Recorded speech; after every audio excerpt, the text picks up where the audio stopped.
I watching, dude? That was crazy.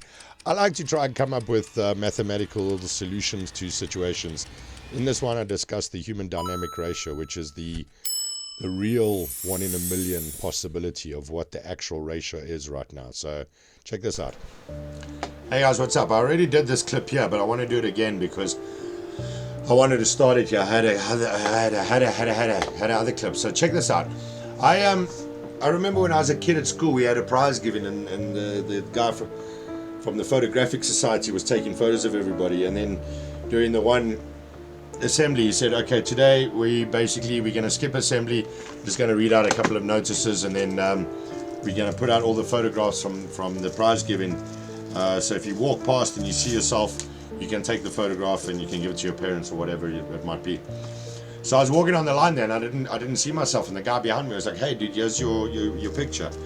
And then every now and then, like, I'll have a good hair day and I'll be looking at myself in the mirror and I'll go, oh wow, I like the way my hair looks. Let me take a quick photo of myself, because I'm actually taking a photo of my hair. But I've always wondered why sometimes when you look in the mirror, you can see something you like, and then when you take a photograph or a selfie of yourself, it doesn't look like what you're seeing in the picture. I mean, in the mirror. So the mirror and the picture don't look the same. And I believe, when I say I believe, what I mean is I've come up with a theory. I'm not saying that it's a religion or anything like that. So when you don't recognize yourself in photos, that means that it's because you're living in a simulation. You know, like if you play Tiger Woods golf, for example, on the PlayStation, you can put a camera and you can take a photo of yourself on the PlayStation, which is what Grand Theft, the next Grand Theft Auto is going to bring out. What's it, 6 or 7? So in order to confirm the censorship, is that what it's called? So yeah, so that might sound a bit weird to you, but that's what I'm starting to believe. That's my theory, that when you look at yourself in the mirror or in a photograph and you can't recognize yourself, it's because you're in a simulation. Because when you take a photo of yourself and put it into a game, you look very much like what you believe that you look like, but you don't look that way, and you don't recognize yourself because you're in a simulation. So your avatar is as close as possible to what you believe you look like, but you don't recognize yourself. Like Johnny Depp. When Johnny Depp makes a movie, he says he doesn't watch any of his movies because he doesn't like what he looks like. My mom refuses to leave voice messages because she hates the sound of a voice on a voice message. But is it because of the fact that you're in a simulation, so you're not recognizing yourself? Check this out. This is a clip from years ago, but this was during a time when we were still very much a religious society. So we wouldn't say that this is parallel dimensions, but this is basically what he's talking about here, is parallel dimensions, or the possibility of being in a simulation. Am I right? People don't know who they are. My body, my name. Who am I? See, I think we live simultaneously on 3 planes of understanding. We're spiritual creatures, we have an intellect, and we live in physical bodies. But because we lack awareness or understanding of who we are, we're totally locked into a physical world. I am that I am. I think that guy screwed that up. It's supposed to be, I think I am, therefore I am.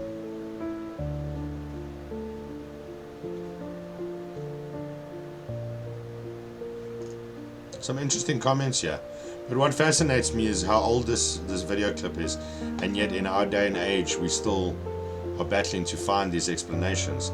I mean, if we listened to this in the 70s, but we couldn't because we were governed by religion.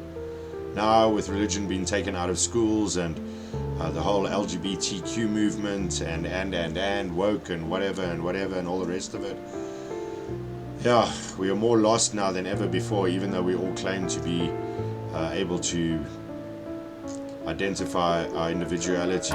The world's greatest army will be led by 4 angels who are currently bound under the river Euphrates. They will raise this army of 200 million soldiers who will simply wipe out a third of mankind. See, these fallen angels were held prisoner there for a terrible sin. So my question is, what did they even do? He taught humans how to make weapons and art. This is interesting. The Book of Enoch seems to be gathering a lot more attention lately. And it's kind of crazy because the more of these stories come out, the more explanations we have of them from a scientific point of view of the Great Flood being the from the Holocene, from when the glaciers broke and melted. So very interesting with the Book of Enoch. So yeah, man, I've never seen this guy before, but he seems to be bringing up a lot of controversial religious conversations. But I gotta say, man, here in South Africa, the Jehovah's Witness and the religious groups that go around knocking on your door and handing out pamphlets has gotten a lot more lately. And I find it interesting because my one friend's a hairdresser, and he says one of his clients say that the reason why, this is a theory, so don't get too mad about this, the reason why so many Jews were killed during the Second World War and why God didn't help the Jews was because when Jesus was killed, the Jews didn't help him.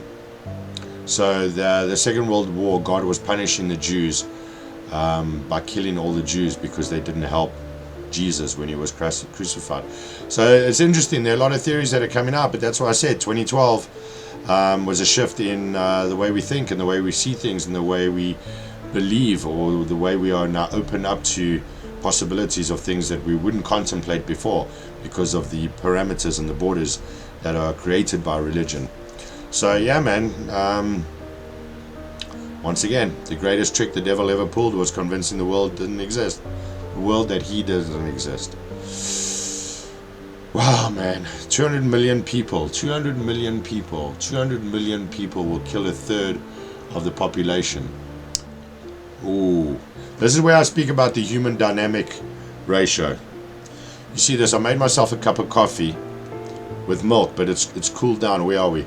So what I've done is, if I go like that, I can pick the skin out of the cup of coffee.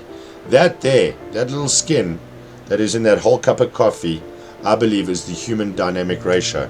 So I was keeping that cup of coffee to explain that to you, because this guy is saying 200 million people are going to rise up and kill a third of the population. The population is going to be sitting at 9 billion. A third of 9 billion is 3 billion. For 200 million to kill 3 billion, that's pretty awesome, dude. It kind of makes me think about the movie The Mummy that Sofia Boutella did with Tom Cruise, where the body that they were putting in the tomb, was it The Mummy? She was sick and she had a virus, and that's why she wiped everybody out. So if it's a virus that's going to wipe us out, I could understand that as an evil being a virus. But going back to the human dynamic ratio, which is basically what is the population of Earth that is wealthy, is a human dynamic ratio. It's something like 0.1% of how many people are wealthy compared to the rest of the world that is sitting in poverty. So if you look at the Bible, or should I rather say, if you look at the religious scriptures, it says that 12,000 people from 12 tribes will be taken during the rapture. 12 by 12 is 144. So 12,000 by 12 is 144,000. So if 144,000 people will be taken in their rapture, I have two problems with that. Number one, 144,000 people of 9 billion is 0.00012 of a percentage. Is that the human dynamic ratio? 144,000 to 9 billion? Is that the ratio of what determines who is selected, be it in wealth or be it in talents, such as child prodigies that the 6-year-old can play piano or violin or paint, or be able to do this crazy thing? Is that the human dynamic ratio? Because they have the golden ratio, which is the spiral, which is the mathematical calculation, but also based on, or not based on, but which also falls into the human dynamic ratio. Let's check if we can give you a golden ratio here. Golden ratio, golden ratio, golden ratio, ratio, not ration, golden ratio. Golden ratio, there we go, there it is there. But if you look at the golden ratio, not in a pizza, man. This is the golden ratio. It shows you the golden ratio is a There we go, Fibonacci. I think we've done a clip on the golden ratio before. This is more about chaos, multiplication mapped in a circle. What's it called? Chaos theory. How everything, even though it looks like it's chaotic, is forming a pattern. Yeah, the golden ratio. How everything fits into the golden ratio. Let's just go images. If we go images, I think images will be far more impressive. Oh, and we need to go into Google. Golden ratio.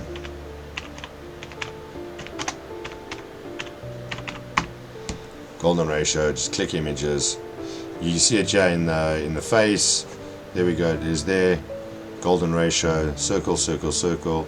How you create the perfect face. There we go. The Mona Lisa. How everything is lined up. They had one here with Donald Trump a couple of years ago. Oh, let's go out of the face. See, golden ratio.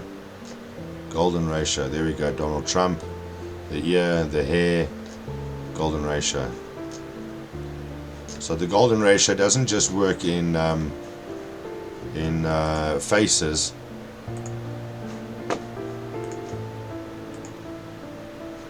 Examples in nature. Should we look? There we go.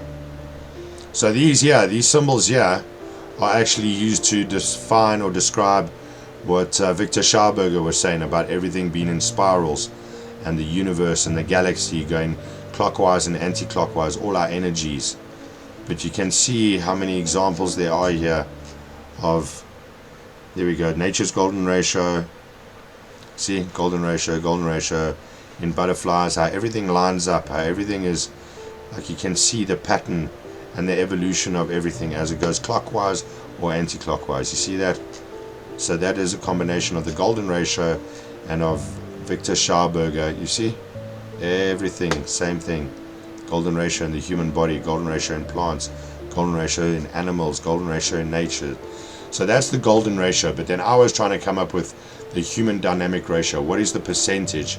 What is the percentage of those who will become successful, like the Elon Musk, Jeff Bezos, Bill Gates, and then obviously all the guys who have wealth from the Dubais, the sheiks, the Arabs, you know, the Chinese guy who did all the technology and all that kind of stuff.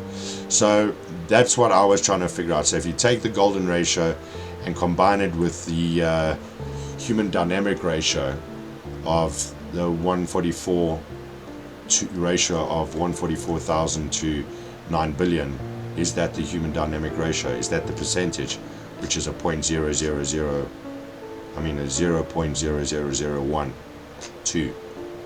That is the percentage of the uniqueness of the human dynamic ratio. So that skin that I took off of my coffee from my hot chocolate, that little bit, that minuscule layer that I'm picking up out of 250 mils, that less than 1 millimeter of the 250 mils, is that the human dynamic ratio? Or 144,000? Well, that's what the Bible is. Well, that's what the scriptures are taking. 144,000 of 9 billion. So that must be the human dynamic ratio, right? The percentage or the chance of you winning the lotto, the chance of you being born. Oh, there's a tiger, baby. So yeah, let's call it quits for tonight, man. I'm actually super duper tired, but I wanted to do the human dynamic ratio for a while now. So add that to your conversation for candlelight. ADD for candlelight. Love you all, but I'll speak to you later. Okay, bye. Bye.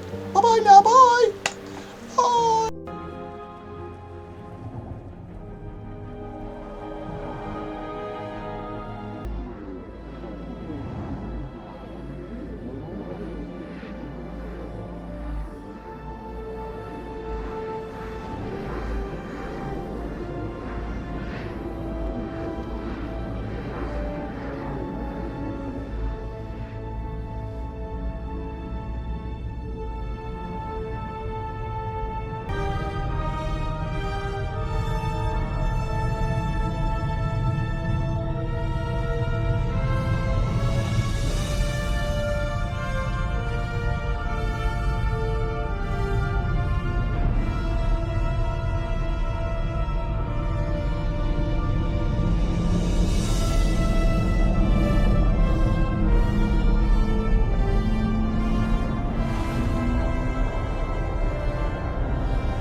Yeah, so as you can see, that was very similar to one of the ADDHD clips that I like to do, where we create interesting conversations in order to generate the chemical candlelight, which allows your brain to open up from 10 to 15%, because you know, like a farmer that has land that has to fertilize first in order to awaken the dormant land. So candlelight is the chemical that we believe unlocks the dormant parts of your brain. If you're wondering what these images are over here, this is for the story that we're writing about Elon Musk terraforming Mars, which is a great sci-fi story that we're working on, once again also based on fact. So yeah, thanks for joining us today, guys. We love creating interesting stories. I hope you found this interesting and that you'll be back for more. Check out our other ADDHD stuff. I really dig this section, so I hope you guys start enjoying it, because there's some crazy questions and conversations that we discuss in this playlist. So thanks for joining us, guys. Join us again soon, sooner than soon. Okay, bye now. Bye-bye now. Bye-bye.